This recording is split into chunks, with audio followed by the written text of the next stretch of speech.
Hi, so this video is going to be reviewing the much popular Canada Goose woman's Trillium jacket. So I know you're probably already familiar with the Kensington maybe. I was considering that coat, but I get colder much easier.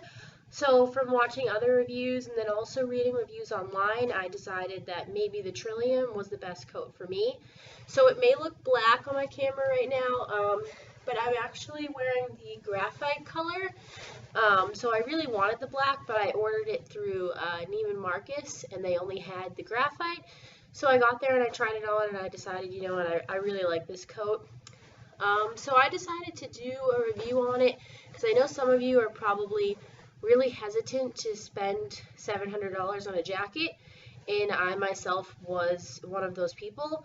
I usually spend like $50, $100, maybe $150 on a coat, so this was definitely a large expense coming out of my pocket, but I honestly have nothing but good things to say about this coat. I'm out of Boston right now, and it hasn't even really been super cold yet, but I really wanted to wear it, and I mean, even when I was wearing it, it's just so comfortable.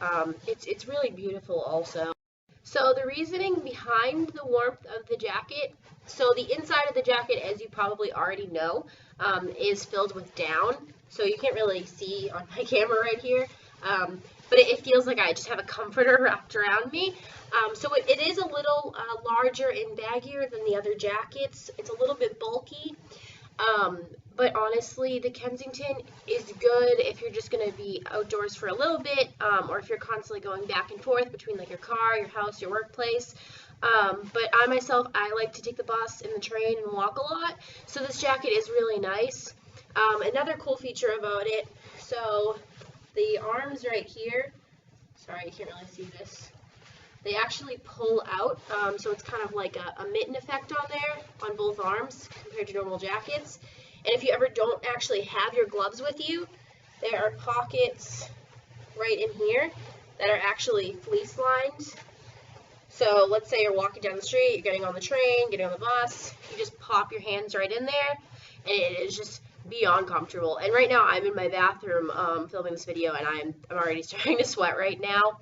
Another thing that I really like on the jacket, I really love jackets with large furry hoods. So this hood right here, there's actually a wire in the fur, so you can contour it to your face if you'd like. If you don't have like a hat or a scarf with you, you can push it back a little bit, and it's also removable on this coat. I believe all of the coats except 2 of them have the removable fur. So I know for some people the fur thing is an issue. So it is real fur. It is the coyote fur, but the reasoning actually behind the fur, one of the first coats, the Expedition, I believe, that started with the coyote fur on there. Sorry. And these jackets are built for people who are going to be in extreme conditions. The Expedition is one of the most extreme jackets. So God forbid, let's say an avalanche comes down, you're out snowboarding, skiing, etc., climbing the mountain, I don't know, playing with your dogs. If there is plastic fur, that's going to stick to your face, and that's going to freeze to your face. So God forbid they need to go out and actually rescue someone. With the real fur that comes right off, that'll easily get off of the coat, and it's not going to be bothersome to the person. But with the plastic, it's going to stick to your face, it's going to be uncomfortable. So I know some people aren't too hip to the idea of the real fur. I mean, it's not a full fur coat, it is real fur, but it's beyond comfortable. I'm not going to get into that though. I know that's a big thing for some people. Another thing I also like about this jacket though, it is bulkier, and I will post some pictures in the middle. It is also longer though, it's like mid-thigh length. So inside the jacket, you have these cords right here. You can't really see them, sorry. So I have mine pulled in tight. You can pull these out though, which will make the waist less cinched. And then as soon as you pull them in, it has like a nice contour on the waist right there. So I really like that factor of it. Also, there's the 2 pockets on the bottom right here. You have your Canada Goose writing. You have some storage inside of the coat. You out your straps. Like I said though, I was really super reluctant on buying this coat, and I was originally going to go with the Kensington, and actually thanks to another reviewer and reviews I also read, I realized that the Kensington was only a 3 out of 4, a 3 out of 5 on the warmness chart, and the Trillium right here is a 4 out of 5, and I myself get super cold with New England weather. I mean, snowing, and it's just terrible. I'm always outside. So before purchasing your jacket, I would really take into consideration what you're going to be doing on a daily basis, and also the climate that you live in.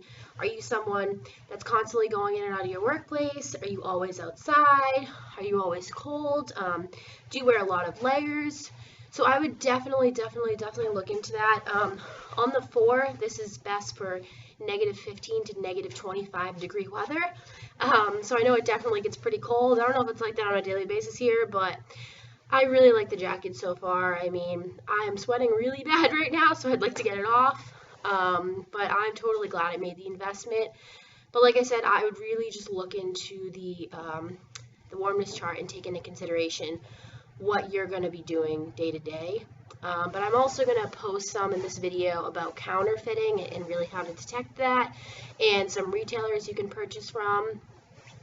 So in regards to the counterfeiting, I first off wouldn't purchase unless it's from the authorized retailer. Some are like Bloomingdales, Neiman Marcus, Saks Fifth Avenue. If you live in Canada, the actual Canada Goose site. But if you are going to purchase from like someone on eBay, Craigslist, etc., maybe another retailer, some things you really do want to look for are and then also you have the holographic tag on the inside of the jacket. So right here, quality assurance. And then right here, this has your serial number right here. Sorry about this video, you can't really see that. It says ask anyone who knows. And then, like I said, the patch, it's going to be the same. I've seen some really crappy counterfeit patches. This is what it's supposed to look like. And then the fur itself is not going to be real fur. Like, you can just feel how amazing this feels right now. That fur is going to be like hard. It's just going to feel gross. And then something you have to worry about, the down in the actual jacket. With some counterfeits, it's like mulch, like plastic filler. So that's really not going to keep you warm. So it may feel baggy to you and you're like, oh, this has some weight to it. But it's really not going to do the job.